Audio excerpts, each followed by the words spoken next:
nationale de mobilisation contre l'état d'urgence et contre l'intégration de l'état d'urgence dans le droit commun. Ce qu'on vous propose, c'est qu'on va tout d'abord lire le texte d'appel national qui a été co-signé par tous les organisateurs. Ensuite, prendront la parole les organisations qui ont appelé à manifester aujourd'hui. Et chaque citoyen, chaque personne pourra venir prendre la parole également au micro, bien évidemment du moment qu'il n'y a pas d'appel à la violence, à la haine, à la division. C'est une libre parole, c'est un moment démocratique, c'est l'agora, donc chacun pourra s'exprimer. Donc on va commencer par lire ce texte national d'appel « N'entrez pas de liberté ».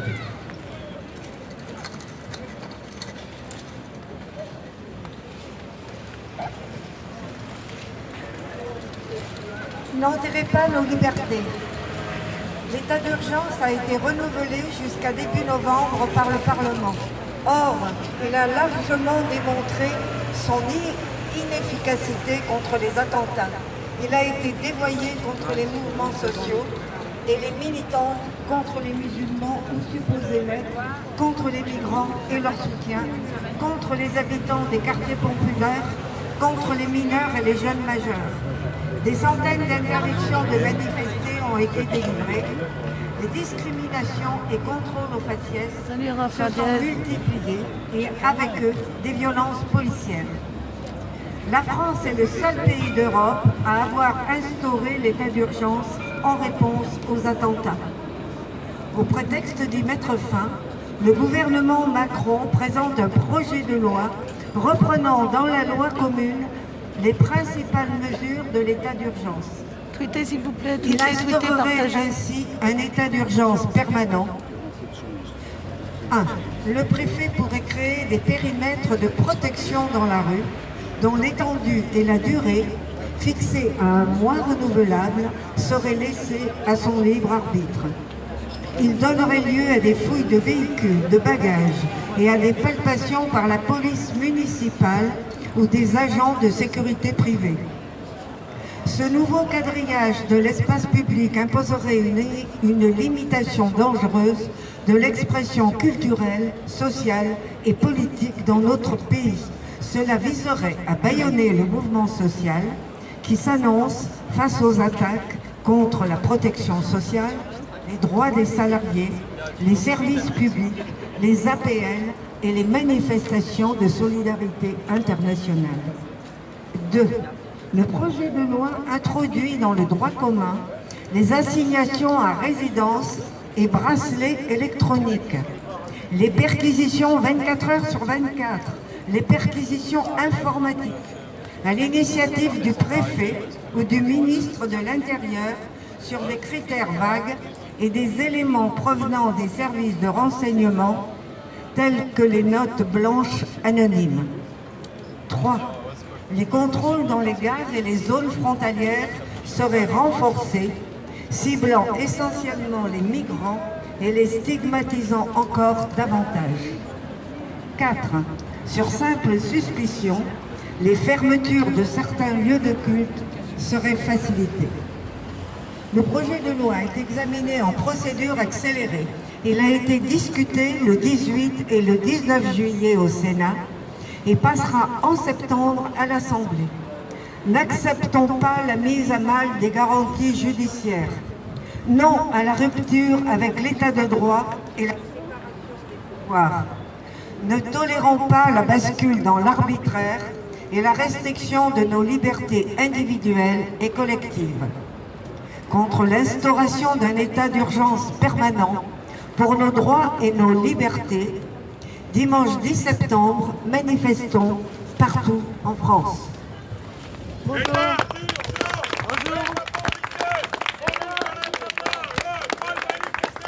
Merci On ne vous enlèvera pas le droit de manifester. État d'urgence, État policier. On ne nous enlèvera pas le droit de manifester. État d'urgence, État policier. On ne nous enlèvera pas le droit de manifester. Bien. Maintenant, qui veut prendre la parole? Est-ce qu'il y a une organisation signataire qui veut commencer à s'exprimer? Bonjour, Royale Citoyenne. Je pense que vous savez maintenant que nous sommes impliqués attaqué par les forces de droite et d'extrême dans un département où le préfet est... voilà, le préfet est un récidiviste qui connaît les condamnations. Il vient à nouveau d'être tribunal administratif et conséquence de son action, c'est actuellement 18 morts entre Vintimille et la France, et on peut tout redouter d'un préfet condamné plusieurs fois s'il actionne la loi qui est en préparation. C'est pour cela que nous nous associons à ce mouvement. Merci.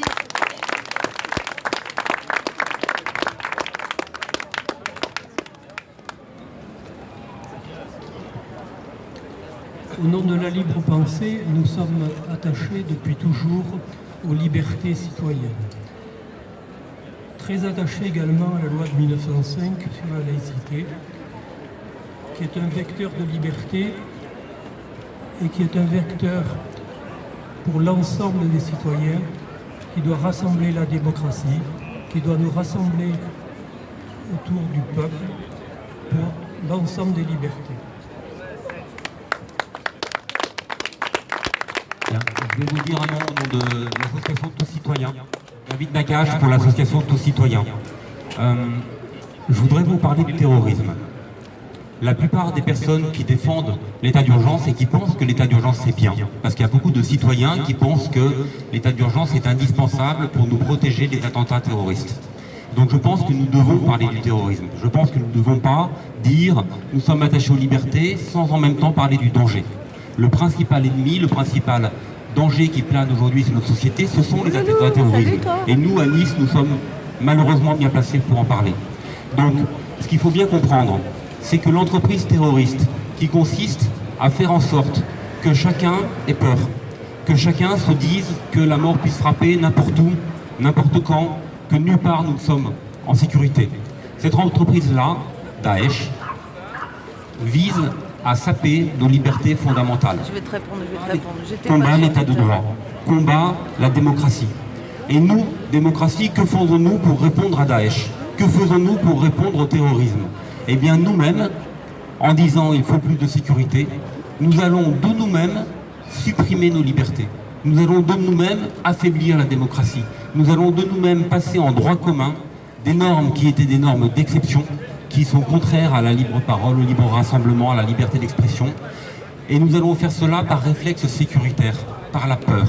En faisant cela, nous donnons raison à Daesh, nous leur donnons une victoire. En réalité, ce n'est pas en supprimant nos libertés que nous combattons les ennemis de la liberté. En faisant cela, nous leur donnons sur un plateau d'argent ce qu'ils demandent. Ils demandent la fin de l'état de droit et nous sommes en train de nous-mêmes de s'aborder notre propre état de droit pour, soi-disant, combattre Daesh. C'est tout le contraire.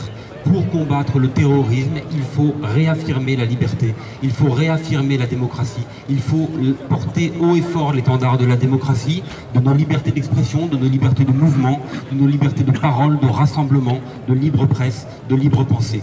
Nous devons défendre la démocratie, nous ne devons pas nous saborder nous-mêmes, sinon nous leur donnons victoire.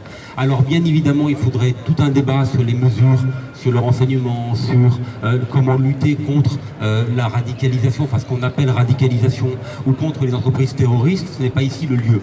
Ici le message il est clair, il est simple à nos yeux. Ce n'est pas en supprimant nos libertés que l'on combat Daesh. Au contraire, nous devons les défendre, les réaffirmer. Ah, il ne faut pas marcher sur l'état d'urgence. C'est pas une bonne idée. Enfin, il faut marcher dessus, mais pas comme ça. Bon. Pour vous dire que voilà, tout ça c'est une bêtise sans nom parce qu'on marche sur la tête. En réalité, il faut défendre la démocratie, il faut renoncer à ça. Alors, soyez très vigilants parce qu'autour de nous, les gens vont penser que l'état d'urgence est terminé. Les gens vont penser que l'état d'urgence est arrêté. En réalité, il va être intégré au droit commun et ce qui était l'exception va devenir la règle, va devenir la norme. Donc, il ne faut surtout pas se laisser ce discours-là. Consiste à penser qu'on sort de l'état d'urgence. En réalité, on instaure un état d'urgence permanent et nous sabordons nous-mêmes notre propre démocratie. Merci. Bravo. droits de l'homme. Bon, évidemment, tout ce qui a été dit, moi je suis entièrement d'accord. Si on prend l'exemple, vous savez qu'en 2004, il y a eu un attentat absolument monstrueux à Madrid, dans les trains de banlieue et dans la gare d'Atocha. Pour autant, l'Espagne, qui est pourtant qui a été longtemps dirigée par des gouvernements conservateurs, n'a pas changé sa loi. L'Espagne est un pays qui a des lois beaucoup plus démocratiques que les nôtres et dans lesquelles les droits individuels sont bien mieux préservés. Donc qui peut dire aujourd'hui que l'Espagne se défend moins bien que nous sur tous ces problèmes-là? Il y a aussi, j'avais pris des notes là-dessus, un certain nombre de phrases que l'on entend souvent, du type « moi j'ai rien à cacher parce que je ne suis pas terroriste, donc les lois liberticides ne me dérangent pas ». Sauf que beaucoup de gens ne savent pas, on a peut-être un travail pédagogique à faire, beaucoup de gens ne savent pas que la loi prévoit dès à présent, d'ailleurs c'était une loi qui a été votée à l'époque de M. Valls, que l'administration peut mettre sur écoute, et pas seulement une écoute téléphonique, sur Internet aussi, pareil. Si vous êtes ne serait-ce que susceptible de jouer un rôle d'intermédiaire, volontaire ou non, pour une personne mise sous surveillance. Donc, si vous êtes susceptible, volontaire ou non, d'être un intermédiaire pour une personne qui elle-même est mise sous surveillance, vous pouvez être écouté. Ou du même, si vous êtes susceptible de fournir des informations au titre de la finalité faisant l'objet de l'autorisation. Bon, si quelqu'un comprend quelque chose, il me dit, mais bon, c'est un vrai problème. Alors souvent, d'autres personnes vont vous dire, mais c'est vachement contrôlé. En ce qui concerne le renseignement, par exemple, il y a la Commission nationale de contrôle des techniques de renseignement. Voilà. Donc, à partir du moment où Commission nationale, je suis protégé, je ne vais avoir aucun problème. Alors, si on prend l'exemple de la commission départementale ou même la commission nationale de la vidéosurveillance.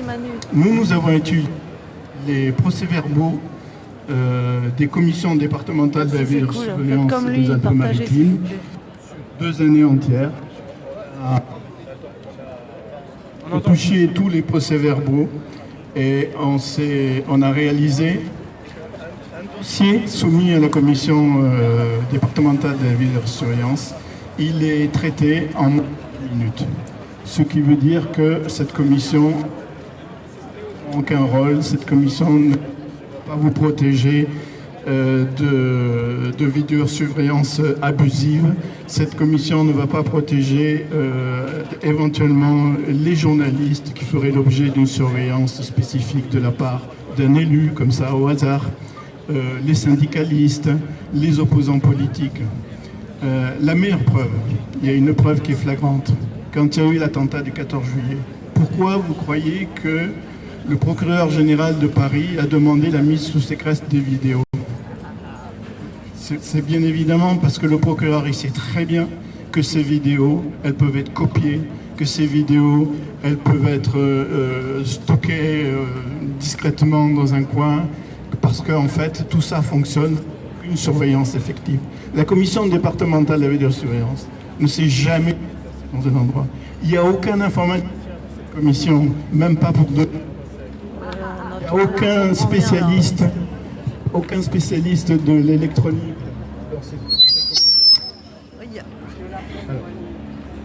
Voilà. Mais voilà, je pense que vous avez compris quel était l'objet de mon intervention. C'est que, en réalité, le micro administratif, mais en réalité, on n'est pas du tout protégé par les systèmes. Donc, la roue est libre pour un certain nombre d'abus. S'ils n'ont pas eu lieu, espérons-le. Merci pour les invitations d'abonnés. Merci. Et c'est contre ça qu'il faut continuer à partager. Voilà, merci.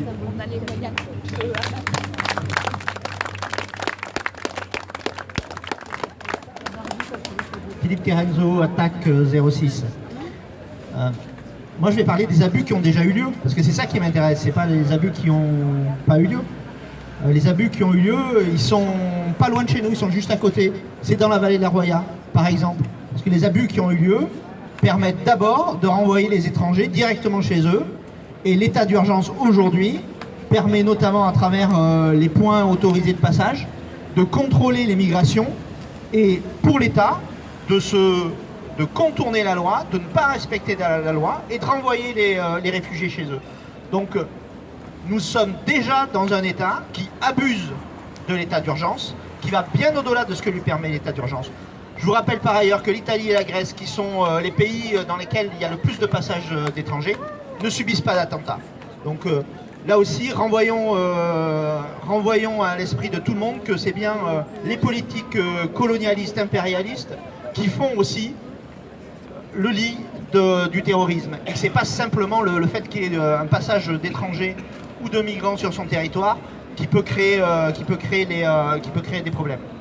Donc aujourd'hui, on a une seule chose à dire, l'état d'urgence est quelque chose d'exceptionnel, ça a suffisamment duré, ça n'existe dans aucun autre pays au monde, ni en Europe, ni ailleurs. Stop, ça doit finir maintenant, ici et maintenant. Et sans traduction dans la loi classique, et sans traduction, et sans, on va dire, travestissement de la loi, pour essayer de cacher les différentes mesures dans la loi commune. Donc stop à l'état d'urgence et arrêtons de pourchasser les réfugiés et les migrants tels qu'on le fait avec la loi d'urgence.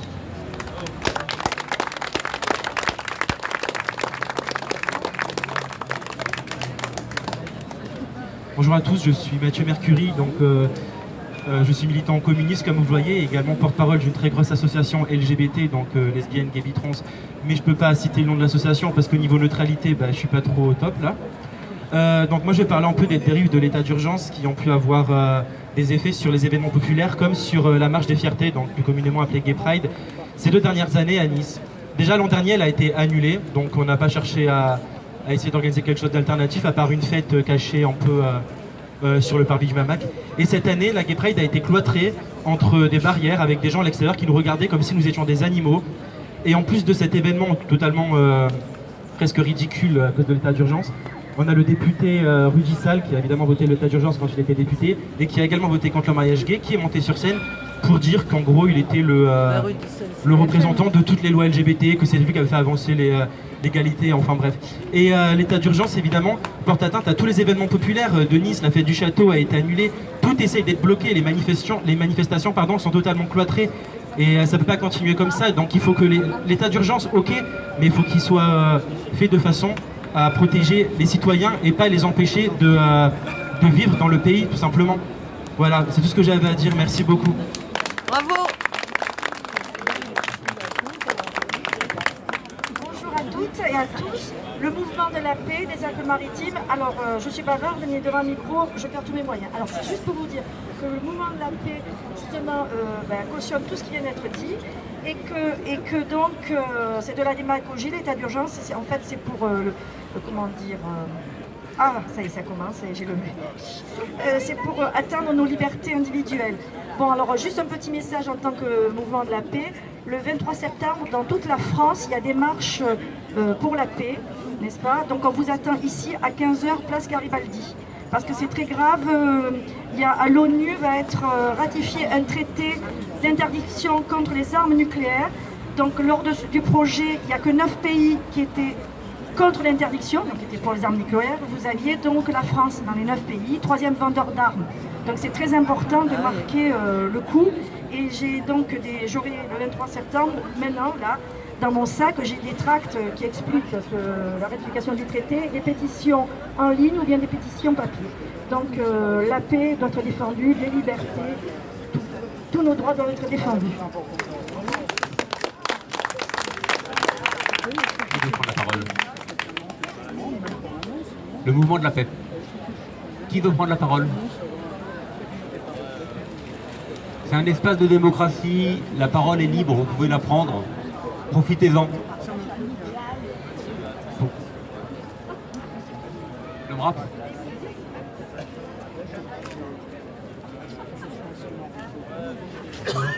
Bon, je ne vais pas vous faire un discours, je vais vous donner un exemple concret de ce que l'état d'urgence vécu dans les quartiers pour les jeunes. Bon, moi je suis de l'Ariane, il y a des jeunes à l'Ariane qui systématiquement ont passé à l'âge adulte, font un passage par la prison. Donc, ils payent leur dette à la société. Alors, donc, je vais parler d'un de ces jeunes. Donc, il a fait effectuer ses années de prison. Donc, normalement, il doit payer à la société. Non seulement il a payé sa peine, mais il a payé aussi une formation. Il est allé faire une formation à Lyon pour être ambulancier. Et il a réussi, et il a payé, il s'y prendra 2 fois, donc il a payé 2 fois. C'est assez difficile quand on est jeune, qu'on n'a pas de travail, qu'on sort de prison. Donc il commence son travail, et puis il donne satisfaction à ses employeurs. Et puis on l'appelle un jour en urgence à l'aéroport. Alors il va à l'aéroport avec son ambulance. Et là, il se heurte au service d'ordre qui empêche les ambulances de rentrer si elles n'ont pas été contrôlées. Donc on le contrôle. Ah mais monsieur, mais vous faites l'objet d'un signalement. Vous ne pouvez pas rentrer. Alors il explique qu'effectivement c'est quand même une urgence, alors on l'accompagne. Alors il prend en charge le blessé, puis on lui dit, ah ben oui, mais la prochaine fois vous ne pourrez pas rentrer, il vous faudra un agrément spécial, informez votre patron, vous ne pouvez pas rentrer, voilà. Vous êtes l'objet d'une fiche de signalement et il faudra voir avec votre patron. Donc ce jeune qui s'est donné du mal pour se réinsérer, eh bien il va se retrouver sans emploi parce que son patron ne va pas le conserver dans la mesure où il ne peut pas l'utiliser dans les zones d'attente, dans les zones sous surveillance policière, tous les établissements publics, etc. Voilà une des conséquences pour des jeunes des quartiers. Bravo. Qui veut prendre la parole? Oui, Florence. Moi je veux juste rajouter quelque chose qu'on oublie souvent de dire suite à cet état d'urgence qui nous obsède tous. C'est que j'ai des amis tunisiens et ils sont catastrophés, ils osent même plus se montrer et on oublie de dire que ces gens-là subissent quelque chose de terrible et voilà c'est tout, mais je pense que c'est important de le savoir. Bonjour, je m'appelle Marie Moretti et je suis anarcho-syndicaliste. Donc peut-être la plupart des gens ne savent pas ce que c'est, parce que malheureusement pour eux, c'est la bande à Bono, mais ça existe l'anarchie depuis des tas d'années, et on est tous différents, c'est ça qui est bien. Alors moi je voudrais dire simplement une chose, hein. C'est très beau la paix, c'est horrible les attentats, c'est horrible la guerre, c'est horrible les millions de gens qui meurent dans la guerre. Ça serait comme s'il y avait sur seulement 2 villes, Mossoul et je sais plus quoi, donc qui seraient atteints par un typhon, pas de force 5, mais de force 10. Alors moi je pense à toutes les personnes qui meurent, et vraiment ça me fait énormément de peine, quelle que soit leur identité, quelle que soit leur religion, c'est des gens qui meurent, des enfants qui meurent, des femmes qui meurent. Voilà, c'est tout ce que j'avais à dire.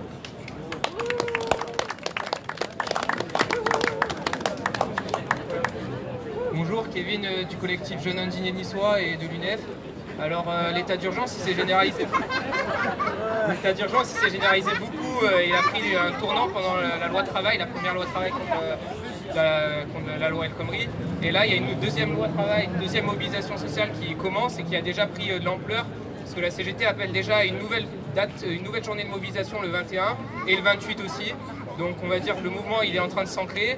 Donc il faut qu'il y ait massivement de gens le 12 à la manif à Gartier à 10h30 et idéalement le 21 et après le 28. Parce que c'est une des lois les plus graves du 21e siècle et du 20e siècle. Ça détruit tout le code du travail. Bon, je ne vais pas faire un récapitulatif de toute la loi, vous verrez.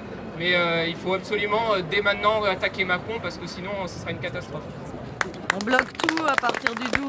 Je vais juste rajouter un petit mot. Je vous ai parlé tout à l'heure du terrorisme. Désolé, mais je vais vous parler maintenant du fascisme. Certaines personnes ont voté Emmanuel Macron par conviction. Beaucoup ont voté par défaut. Certains n'ont pas voté du tout, mais beaucoup ont voté par défaut pour éviter le pire, éviter l'élection de Marine Le Pen. Aujourd'hui, on a Emmanuel Macron qui est président. qui donc propose une loi pour passer l'état d'urgence dans le droit commun. Et il faut se poser la question si demain, Marine Le Pen ou d'autres arrivent au pouvoir. Si demain, on a un régime réellement autoritaire. Si demain, on a un régime discrétionnaire. Que fera-t-il avec cette merveilleuse boîte à outils que sera l'état d'urgence passé dans le droit commun? Quel sera l'usage qui en sera fait? Parce que ce qu'il y a de dramatique avec ce qui s'est passé sous Hollande, c'est qu'on a fait passer un état d'urgence qui, hormis le fait de bloquer des écologistes, de fermer la frontière par rapport aux réfugiés, mais principalement au lieu de s'occuper des opposants au pouvoir, n'a pas atteint les libertés quotidiennes, l'a fait, mais pas pour la masse des personnes. La masse des Français, des citoyens ne sont pas rendus compte concrètement dans leurs actes quotidiens qu'on était en état d'urgence. Il n'y a pas eu de privation. Donc pour la plupart des personnes, l'état d'urgence finalement c'est pas si grave. C'est quelque chose de banal. Il y a eu l'état d'urgence, oui bon, et alors? Et quand on en parle autour de nous, les gens nous disent mais qu'est-ce que ça change? Alors on a détaillé tout à l'heure les possibilités d'action par les pouvoirs publics, par la police municipale, par les préfets. Donc on voit ce qui peut advenir. Mais demain, si nous avons un régime autoritaire au pouvoir, demain, si nous avons le Front National, ou pire, à travers le Front National, les identitaires, des xénophobes, des révisionnistes qui accèdent aux plus hautes fonctions, que feront-ils avec cette boîte à outils? Que feront-ils avec l'état d'urgence? Ils auront là un panel clé en main, livré par des personnes bienséantes, François Hollande, Emmanuel Macron, par des personnes à qui que personne ne va craindre proprement dit, mais ils auront là des outils de destruction de la démocratie, de destruction des libertés, et ils n'auront même pas à les faire voter. Parce que si vous avez Marine Le Pen, présidente, qui propose une loi pour passer l'état d'urgence, tout le monde est dans la rue. Mais là, comme c'est Emmanuel Macron, personne ne dit rien. Donc le drame, c'est que la privation de liberté passe par des personnes qui n'inquiètent pas François Hollande, Emmanuel Macron, mais qui demain peuvent être dans les mains de personnes qui, là, mettront réellement en place un régime autoritaire. Voilà, donc vigilance, il faut en parler, il faut faire de la pédagogie. Les gens ne se rendent pas compte de ce qui se passe. Les gens ne se rendent pas compte de la gravité de la situation. Donc restons mobilisés et il faut convaincre au fur et à mesure en se disant et si demain on a un régime autoritaire, que fera-t-il avec cet outil-là? Merci. Bravo.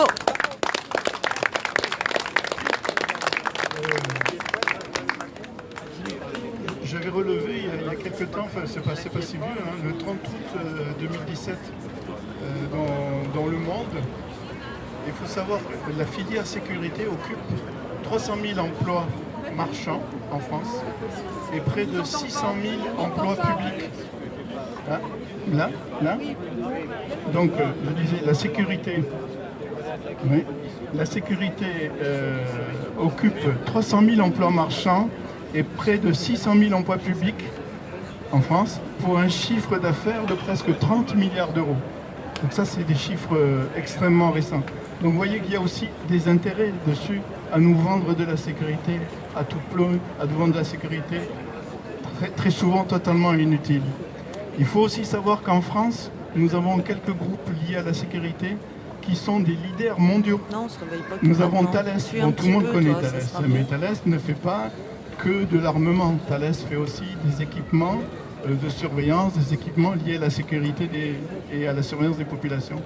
Nous avons des entreprises que, un peu moins connues, notamment Morpho, qui est un des leaders mondiaux dans la biométrie, l'identification et la sécurité digitale. Nous avons une entreprise qui s'appelle Criteo, qui est aussi un des leaders mondiaux. Je lis un peu leur pub. C'est un environnement ouvert où retailers, marques et éditeurs collaborent en toute confiance en vue d'un même objectif, générer des ventes et des profits. Fort d'une technologie de machine learning optimisée pour le commerce et des quantités massives de données de consommateurs. Notre écosystème, hein, c'est Criteo qui parle, notre écosystème offre des performances hors normes à très grande échelle, en fait, pour vous surveiller. Donc, cet ensemble d'entreprises qui sont très liées au lobby sécuritaire, qui d'ailleurs agit au niveau de la Commission européenne de façon extrêmement puissante, qui a fait que, comme vous le savez, la vidéosurveillance dans toutes les villes de France et de Navarre est financée pratiquement à 50% par l'État, à travers des crédits qui viennent de la communauté européenne. Tout ça, ça a aussi son importance dans la façon dont la sécurité est traitée dans notre pays.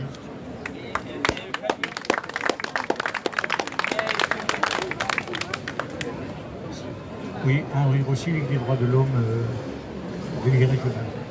Je voudrais faire monter d'un cran l'inquiétude. Ce qu'a dit Sylvain Gaugois tout à l'heure, je pense qu'il faut se pencher sur ce qui se passe dans la vallée de la Roya, qui est un petit peu un laboratoire des excès d'un État qui n'est plus de droit. Réfléchissons bien au fait que, par exemple, Cédric Héroux a finalement été condamné en appel à Marseille, à Aix, sur la base d'argumentation plus politique que véritablement de droit. Donc c'est déjà des juges qui se permettent d'aller au-delà de la loi. C'est le préfet qu'on a fait condamner il y a peu pour son action hors la loi lorsqu'il a renvoyé des Érythréens, si je me rappelle bien, ou Soudanais. Donc le préfet qui se permet de s'affranchir de la loi, c'est quand même pas rien. Et ce sont des policiers, le commissaire de police qui encadrait l'escadron en gare de Cannes, qui, lorsque je lui ai fait remarquer qu'il y avait des jeunes gens parmi les migrants, les Soudanais présents, qui étaient des mineurs isolés, il m'a tout simplement répondu, ils sont plus isolés puisqu'ils sont entourés de majeurs.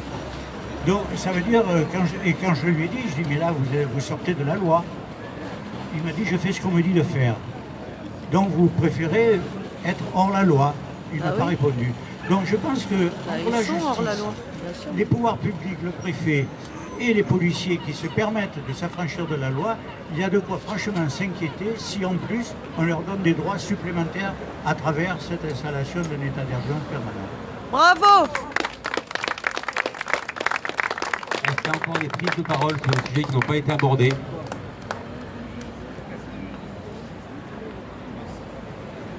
Bonjour, Laurent Guillem, simple citoyen. Je voulais rappeler qu'au niveau de la vidéosurveillance, en Angleterre, là, ces jours-ci, il y a une grande manifestation qui réunit plusieurs millions de personnes. Et donc, ils ont fait une expérimentation de vidéosurveillance intelligente. Ils n'ont eu que des faux positifs et ça s'est même conclu par une arrestation de quelqu'un qui avait été confondu avec quelqu'un d'autre. Donc la vidéosurveillance est vraiment quelque chose d'excessivement grave parce que non seulement ça nuit à nos libertés, mais en plus ça mobilise les forces de l'ordre pour suivre des gens qui n'ont strictement rien fait. Voilà. On rappelait aussi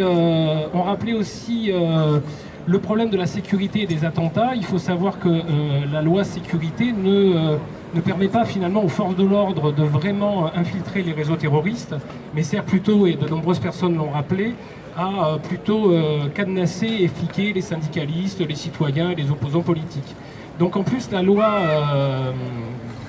telle qu'on veut la faire passer ne sert absolument pas à contrer les attentats. Alors moi je voudrais poser une question. On est à peu près, allez soyons généreux, on est un peu moins d'une petite centaine, on va peut-être dire qu'on est 80. Et effectivement, je pense que tous les gens qui sont là, autour de la place, sont des gens qui sont sensibilisés à la loi sécurité, au fait que ça passe maintenant dans la loi commune. Et la question que je me pose, c'est, la loi va passer, il ne faut pas se leurrer. Je veux dire, le mois de septembre, c'est là, on y est déjà. Donc la loi va passer, donc maintenant, réfléchissons sur comment faire justement pour lutter contre cette loi.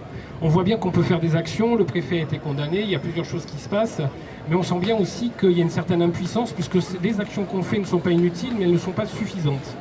Donc voilà, que pouvons-nous faire justement pour lutter contre cette loi sécuritaire et liberticide? Est-ce qu'il y a d'autres prises de parole?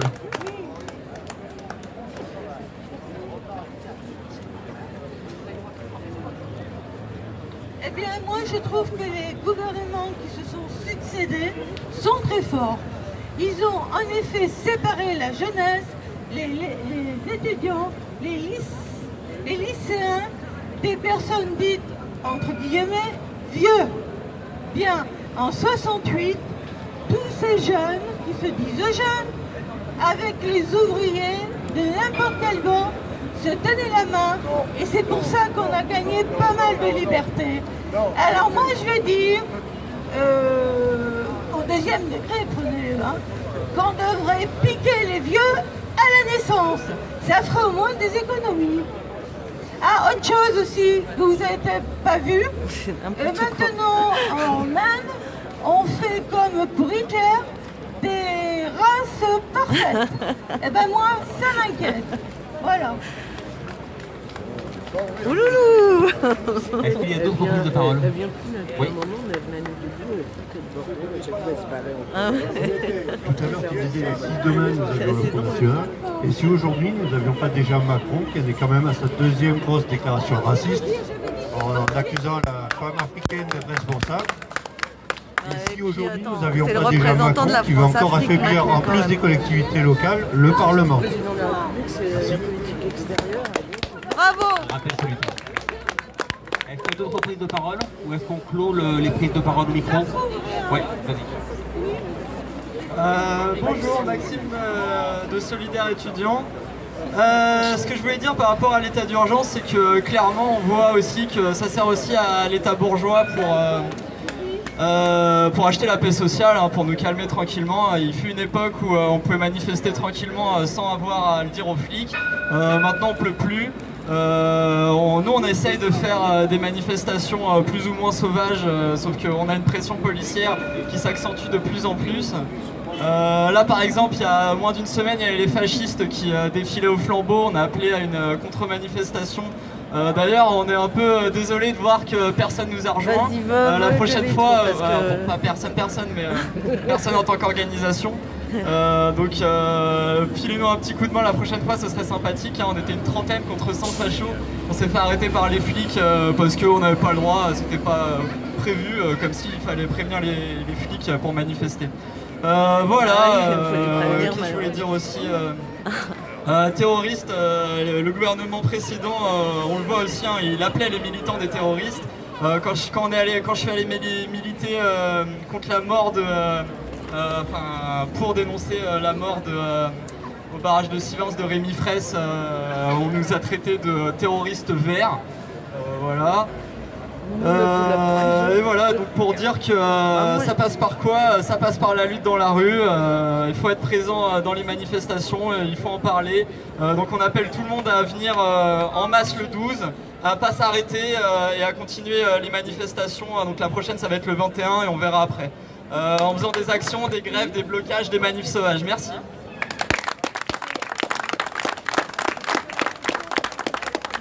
Si personne d'autre ne veut prendre la parole, on va clore les prises de parole publiques. Bien évidemment, on peut rester discuter entre nous. Un grand merci à toutes et à tous de vous être mobilisés, d'avoir été présents.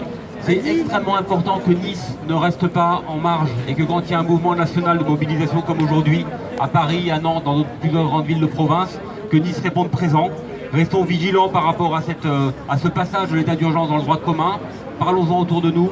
Expliquons encore et toujours de quoi il s'agit, puisqu'il y a très peu de personnes qui, dans les faits, savent la gravité de la situation. Restons mobilisés. À très bientôt, merci.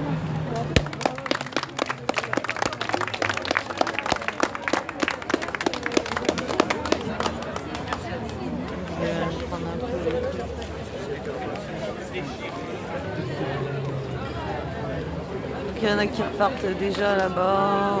Il y avait un petit peu de monde quand même. Pour Nice, c'est plutôt bien. C'est bien d'être venu. Sur ce, je vous laisse. On se donne rendez-vous le 12 les copains. Ce sera le matin ici la manif à Nice. Allez, ciao.